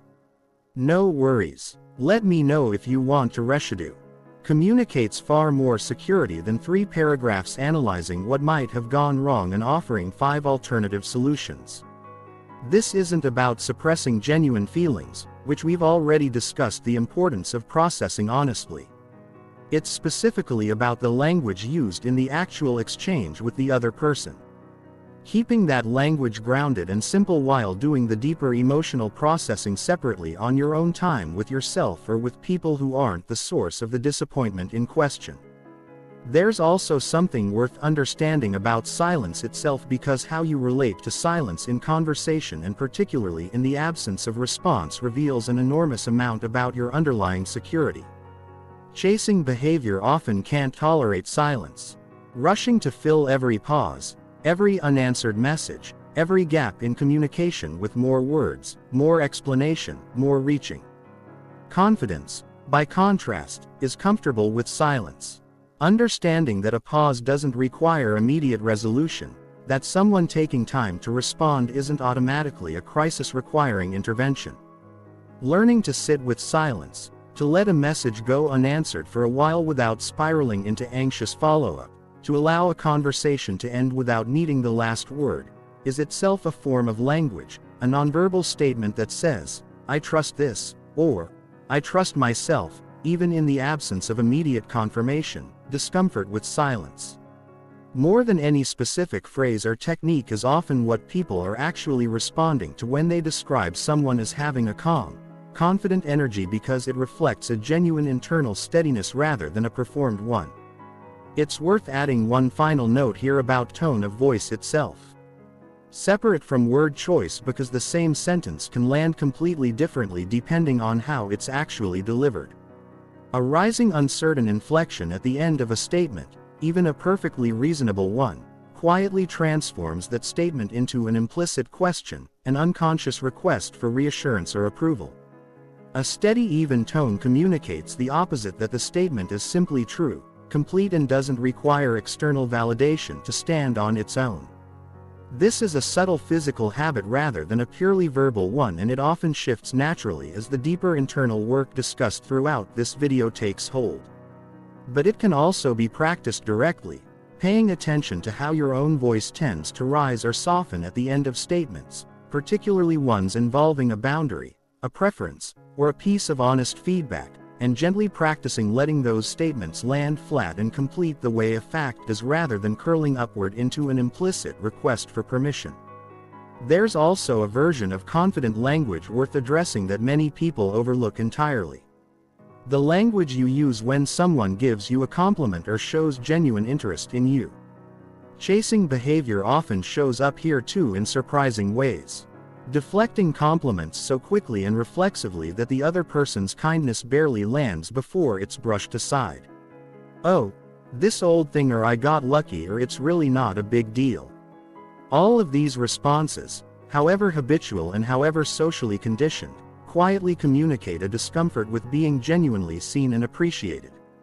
Learning to simply say thank you and let a compliment land without immediately deflecting it, redirecting attention elsewhere, or returning an equal or greater compliment out of a sense of obligation, is its own small but meaningful practice in the language of confidence. It signals in a subtle but unmistakable way that you believe the kind thing being said about you might actually be true. And that belief, however small it seems in the moment, is a direct expression of the self-respect this entire video has been building toward. Chapter 14, Relationships That Find You. Everything discussed throughout this video builds toward a specific important shift. A shift from actively pursuing connection to becoming the kind of person connection naturally gravitates toward. This isn't magic, and it isn't passive either. It's the natural result of the internal and external changes we've walked through chapter by chapter.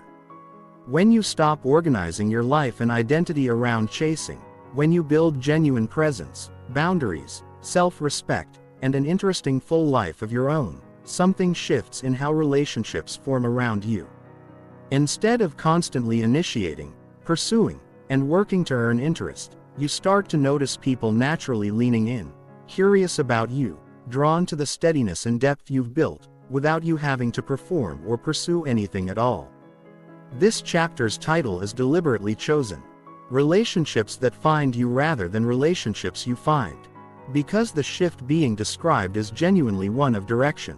For most of your life, chasing may have trained you to believe that connection is something you go out and secure actively through effort, persistence, and pursuit. That belief isn't entirely wrong. There's nothing wrong with initiating, expressing interest, or putting yourself in situations where connection becomes possible. But there's a meaningful difference between healthy initiation, which comes from a place of genuine interest and security, and chasing, which comes from a place of anxious pursuit and fear of loss. Relationships that find you aren't relationships where you do nothing and wait passively for the world to deliver connection to your doorstep. They're relationships that emerge naturally from a life you're already living fully. Friendships formed through shared interests you're genuinely pursuing. Romantic connections that develop through mutual unforced interest rather than one-sided pursuit. Opportunities that arise because you've become someone worth knowing rather than someone constantly working to convince others of their worth. This shift often feels disorienting at first. For people who have spent years, sometimes decades, operating from a chasing mindset, because it requires trusting a process that runs almost opposite to everything the chase instinct trained you to believe. The chase instinct says if you want connection, you have to work for it, pursue it, prove your worth to earn it. The abundant, secure alternative says something very different. Build a life and a self so genuinely solid that connection becomes drawn to you as a natural consequence rather than something you have to constantly fight to secure. This requires a real leap of faith. The first several times you practice it, resisting the urge to chase, sitting with the discomfort of not knowing how a situation will resolve, and trusting that your worth and your options extend far beyond any single outcome. But with enough repetition, enough evidence accumulated through lived experience, this alternative approach stops requiring faith at all, because you'll have witnessed firsthand again and again that it actually works. It's worth being honest about what this shift does and doesn't guarantee, because overpromising here would do you a disservice. Becoming the kind of person relationships naturally gravitate toward doesn't mean every person you're drawn to will reciprocate. And it doesn't mean rejection disappears from your life entirely. What it does mean is that your overall experience of connection shifts dramatically. That the specific desperate pain of chasing someone who isn't available becomes rarer. That the relationships you do end up in tend to be more mutual, more balanced, built on genuine interest from both sides rather than an imbalance where one person is perpetually working harder than the other. And when rejection does happen, because it still will sometimes to everyone, it lands differently.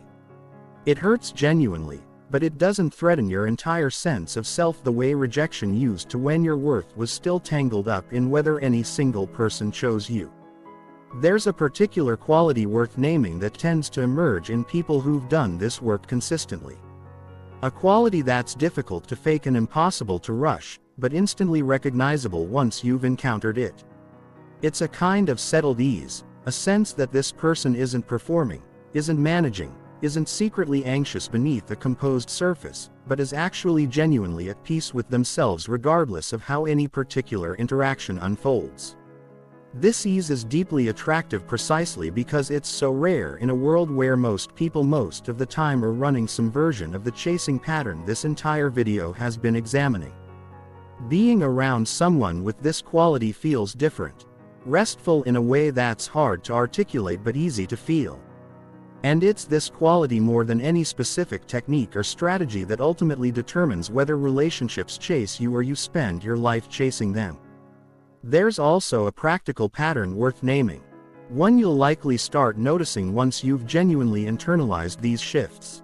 People who once felt distant, inconsistent, or hard to reach sometimes begin behaving completely differently once your own energy changes.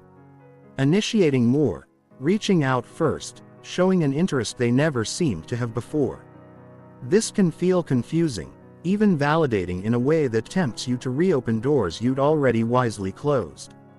It's worth approaching this pattern with clear eyes rather than immediate excitement. Sometimes this shift reflects a genuine positive change in the other person, a recognition of what they nearly lost, but often it simply reflects the same mirror effect discussed earlier in this video. People instinctively wanting what suddenly seems less available without any deeper change in their actual capacity for consistency or commitment. Learning to tell these two possibilities apart. Watching actions over time rather than being swept up by a single gesture protects the progress you've made from being undone by exactly the kind of intermittent attention that built the chasing pattern in the first place. It's also worth talking about the kind of people who tend to find you once this shift has genuinely taken root, because they're often different from the people who were previously drawn to your chasing energy. This isn't a coincidence, and understanding why can help you recognize and welcome this new pattern rather than second-guessing it out of unfamiliarity. Chasing energy, the anxious, approval-seeking version of yourself, tends to attract people whose own patterns complement it. Often people who are themselves avoidant, inconsistent, are drawn to the power imbalance that chasing creates. Secure, abundant energy attracts a different profile entirely. People who are themselves reasonably secure, who aren't looking for someone to chase or perform for them, who are drawn instead to steadiness, mutual respect, and genuine ease. This shift in who you attract can feel disorienting at first, especially if you've spent years calibrated to a very different kind of dynamic. The chemistry might even feel quieter, less intense, less like the dramatic highs and lows you'd come to associate with romantic interest. This is worth sitting with rather than dismissing, because what feels like reduced intensity is often in reality the simple absence of anxiety, and a relationship without that constant undercurrent of anxious uncertainty can take some getting used to. Precisely because calm has rarely been part of your template for what connection is supposed to feel like. There's also something worth saying about friendship specifically, because this entire conversation often focuses heavily on romantic relationships. But everything discussed applies with equal force to friendships, professional relationships, and family dynamics. The same magnetic quality that draws romantic interest towards someone who has stopped chasing also draws high-quality friendships, mentorships, and professional opportunities. People generally want to be around others who aren't constantly needing something from them. Whether that need is romantic validation, social approval, or simply attention. As you build the qualities discussed throughout this video, presence, boundaries, genuine interest, inner abundance, you'll likely notice this shift extending far beyond your romantic life into every relationship you hold. Because the underlying quality you're cultivating isn't specific to any one type of connection. It's a way of being in the world that happens to make you more compelling across every context where human connection matters. Chapter 15. Living is the prize. We've covered an enormous amount of ground together. The ancient wiring behind the chase instinct, the psychology of scarcity and approval, the quiet damage of self-abandonment, the mirror effect, and how your own self-perception shapes the way others treat you. The real difference between detachment and indifference. The importance of building an identity, presence, and boundaries independent of anyone else's response. The grief and art of letting go. The cultivation of genuine inner abundance. The practice of becoming authentically interesting. The subtle but powerful role of language. And finally, the shift from chasing connection to becoming someone connection naturally finds. This final chapter isn't about introducing new material. It's about integration, about understanding how all of these pieces fit together into a single coherent way of moving through the world. One you'll return to, refine, and deepen for the rest of your life. The phrase living as the prize can sound on the surface a little arrogant, as though it's suggesting you're inherently better or more valuable than the people around you. That's not what it means. And it's worth being precise about the distinction. Living as the prize doesn't mean believing you're superior to others. It means believing you're worthy exactly as you are without needing to prove that worth through chasing, performing, or abandoning yourself to earn someone else's approval. It means understanding that you bring something real to any relationship you enter. And that this reality doesn't depend on being chosen by any specific person in order to be true. Living as the prize is at its core. Simply living from a place of genuine self-respect. Allowing that self-respect to inform every interaction, every boundary, every choice about where you invest your time and energy. Rather than operating from fear, scarcity, or an unconscious belief that you have to earn basic decency and consistency from other people. It's important to say clearly that everything in this video represents ongoing practice, not a destination you arrive at once and never have to think about again. Old patterns, especially ones rooted deeply in childhood or reinforced over years of repetition, don't disappear permanently after a single realization. No matter how powerful that realization feels in the moment, there will be days, sometimes even after significant progress, where the old pull toward chasing reasserts itself, where an old insecurity resurfaces, where you catch yourself sliding back into approval-seeking or self-abandonment before you even notice it's happening. This isn't failure, and it doesn't erase the progress you've made. It's simply what practice looks like. An ongoing relationship with your own growth rather than a single achievement you unlock and move past forever. The goal was never perfection.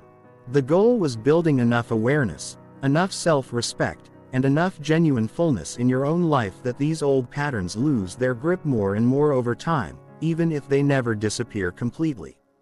If you're looking for a way to hold everything discussed across these 15 chapters as a single coherent practice, it might help to think of it as a daily return to a handful of core questions, quiet check-ins you can carry with you long after this video ends.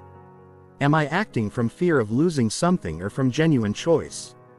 Am I honoring my own needs in this moment or quietly abandoning them to keep someone else comfortable? Is my attention fully here in this moment with this person? Or is part of it anxiously reaching towards something uncertain elsewhere? These questions won't always have comfortable answers, and that's fine. They were never meant to produce comfort, only clarity. Clarity returned to consistently is what slowly steadily rebuilds the entire foundation this video has been describing, one honest moment at a time. If there's one thing worth carrying forward above everything else discussed in this video, it's this. The person who stops chasing isn't someone who has learned to care less. They're someone who has learned to care about themselves as much as they care about others. Finally, including their own needs, their own worth, and their own peace in the equation, they once reserved entirely for everyone else. That single shift, redirecting even a portion of the enormous care you're capable of back toward yourself, changes everything downstream from it. How you show up in relationships, how people respond to you, and most importantly, how it actually feels to be you day after day, regardless of who else is or isn't paying attention. Building that kind of life takes real time, real patience, and real willingness to sit with discomfort along the way. But it's available to you starting from wherever you are right now, one honest choice at a time. And the version of you on the other side of this work, the version who no longer needs to chase anyone because they've finally fully arrived home in themselves, is worth every bit of the effort it takes to get there. Before we close, it's worth revisiting the arc of everything we've walked through together, because seeing the whole shape of it can make the path forward feel less abstract and more like a series of concrete, achievable steps. We began with the chase instinct itself, understanding that the pull to pursue what pulls away isn't a personal flaw, but an ancient piece of wiring compounded by whatever inconsistency you may have learned to normalize early in life.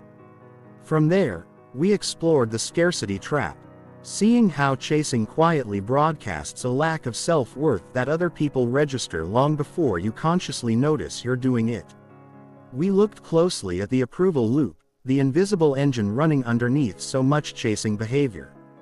And at self-abandonment, the devastating gradual cost of consistently prioritizing someone else's comfort over your own needs.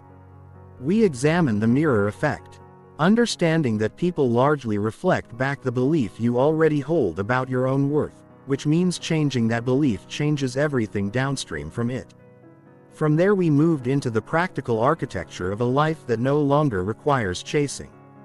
Detachment without indifference. The ability to care deeply while remaining internally steady regardless of outcome. An identity built beyond any single relationship. Giving you a self to return to that doesn't flicker in and out of existence based on someone else's attention. Presence. The increasingly rare capacity to be fully where you are rather than anxiously reaching toward wherever your chasing energy would otherwise pull you. Boundaries understood correctly, not as demands placed on others but as decisions about your own behavior. Decisions that build self-respect every single time you honor them and letting go. The honest, sometimes grief-filled process of releasing what isn't yours to hold on to any longer, making room for what actually is. Finally, we turn toward what fills the space that letting go creates. Inner abundance. The deep evidence-based belief that you have enough and are enough regardless of any single outcome. Genuine interest cultivated not as a strategy but as the natural result of an engaged, curious life. The language of confidence. The subtle but powerful way your words and tone either reinforce old patterns or reflect the new foundation you're building. And finally, the shift from pursuing relationships to becoming someone. Relationships naturally find not through manipulation or games, but through the simple, durable magnetism of a person who has genuinely stopped needing anyone's validation in order to feel whole. None of this happens in a straight line. And it's worth saying that clearly one more time before we part ways. You will have setbacks. You will catch yourself reaching for your phone one more time than you'd like. Softening an opinion you meant to hold firm. Feeling the old scarcity thinking creep back in during a moment of insecurity. This isn't evidence that the work doesn't work. It's evidence that you're human, working against patterns that in some cases took decades to build and that no single video, however thorough, could realistically undo in the space of a single viewing.